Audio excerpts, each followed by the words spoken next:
วัสดีครับผมนะครับวันนี้นะครับพบกับพวกเรานะครับแก๊งสามตะลุยเที่ยวฮะแก๊งสามตะลุยเที่ยวแม่มาวันนี้เรามาที่ไหนหมูวันนี้เรามาที่ไหนที่ไหนฮะเรามาที่ไหนวันนี้เรามาที่น้ำตกแม่ห้วยขมิ้นนะครับไม่ใช่ที่บอกเหรอแม่ห้วยขมิ้นนะครับอำเภอศรีสวัสดิ์จังหวัดกาญจนบุรีกาญจนบุรีกาญจนบุรีก็อะไรนะ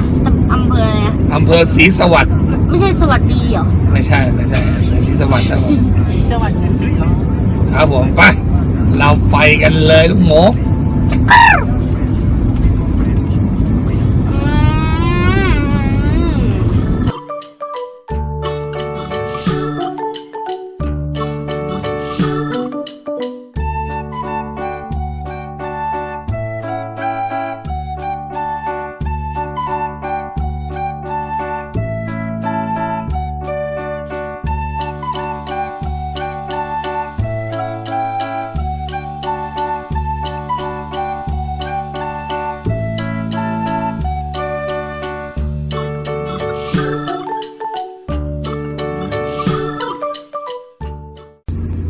ครับผมตอนนี้เราก็จะลงมาถึงแล้วครับน้ำตกพุทธมินแต่ว่าเราจะลงไปที่ชั้นหนึ่งครับเพื่อในการเต็นท์นะครับไปกันเลยครับผมไปกันเลยนะครับกรมอุทยานนะครับตอนนี้ได้เข้ามาแล้วเดี๋ยวเราไปหาที่ตั้งแคมป์กันฮะ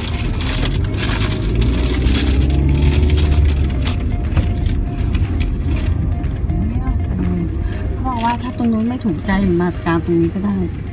มีน้ำตกเหมือนกันเอารถเข้าไปได้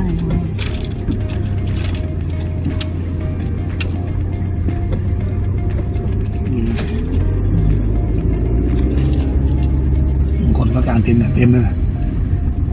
อุปกรณ์ครับชั้นนั่นไม่รู้หรอกว่าเยอะไหมเยอะไหม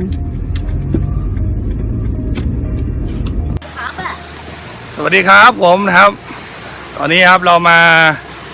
ศึกษาธรรมชาติกันอยู่ที่น้ำตกห้วยแม่ขมิ้นนะครับผมครับดูครับข้างหน้านี้สวยมากนะครับข้างหน้าน่าจะเป็นน้ำตกดงดาแล้วมั้งโน่นนะสวยหมูเห็นเปล่าใช่เห็นไปเราไปกันเลยเรียกว่าเป็นเส้นทางศึกษาธรรมชาตินะครับก็ถือว่าสวยงามมากครับในนี้นะครับนี่นะครับอันนี้เพิ่งชั้นที่หนึ่งนะครับผมครับก็ถือว่านี่ไงถึงแล้วนี่ไงอันนี้หนึ่งเดินไปเที่ยวมาเยอะแยะนะครับผมหมูวิ่งไปแล้วโอ้โหสวยงามครับผมครับตรงนี้น่าเล่นนะแม่นะน้ำใสมากเลยตรงนี้ดูดิโอ้โหน้ำใสมากครับโอ้โหเนอะสวยว่ะยิ่งเดินยิ่งสวยแม่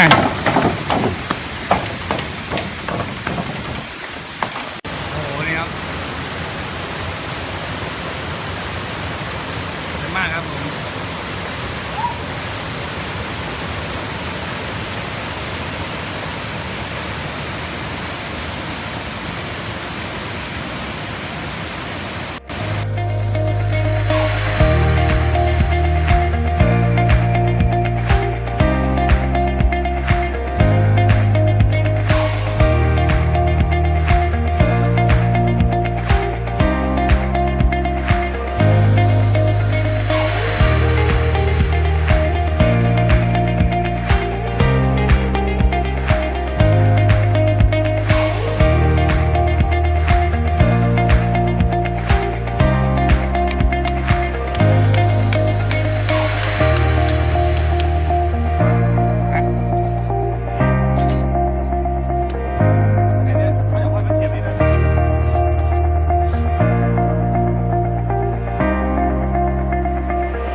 อะนี่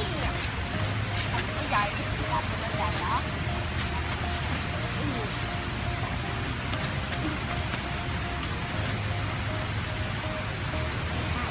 ก็ปอก็ปอ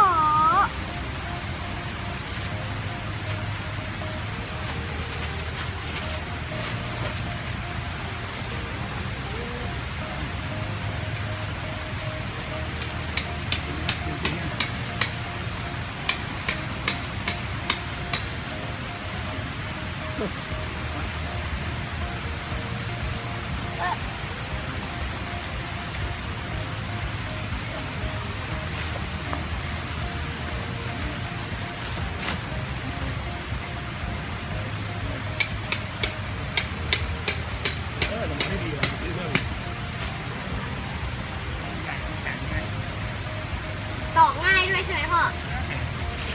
ขยายนะว่าเก็บขยายได้ถึง2 อันนะเจ็บเลยเด้อตรงกลางนี่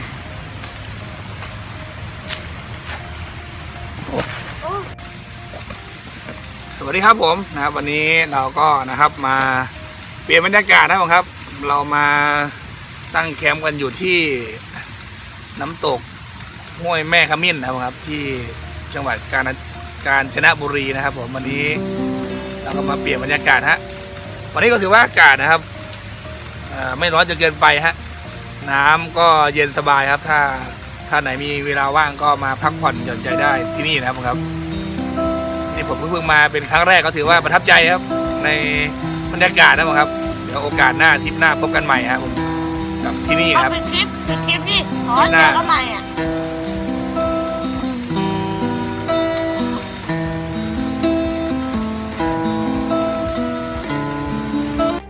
เดี๋ยวครับตอนนี้เราอยู่ที่น้ำตกแม่ห้วยขมิ้นเขาบอกเลยค่ะน้ำตกที่นี่นะมีทั้งหมด7 ชั้นฮะถ้าจะไปตั้งแต่ชั้นที่1ใช่แล้วแต่ชั้นที่1จะถึงชั้นที่7นะเราใช้ระยะทางไม่ถึง250 กิโลเมตร250 เมตรเลยค่ะถ้าตีเป็นกิโลก็2 กิโลครึ่งฮะตั้งแต่ชั้น1จะถึงชั้น7คือเป้าหมายของผมก็คือชั้น4ฮะชั้น4ตั้งแต่ชั้นที่เท่าไหร่ไม่รู้ตั้งแต่เกือบชั้นที่1ฮะเนี่ยเกือบชั้นที่1ก็จะบอกระยะทางเหลือก็คือ750 เมตรนะฮะนี่วันนี้ไม่ธรรมดาเลยฮะยืนในร้านเลยค่ะผมคือพระเยซูครับคือเยซู ไปสวัสดีค่ะบ๊ายบายโอกาสหน้าเจอกันใหม่ เจอใหม่นะฮะ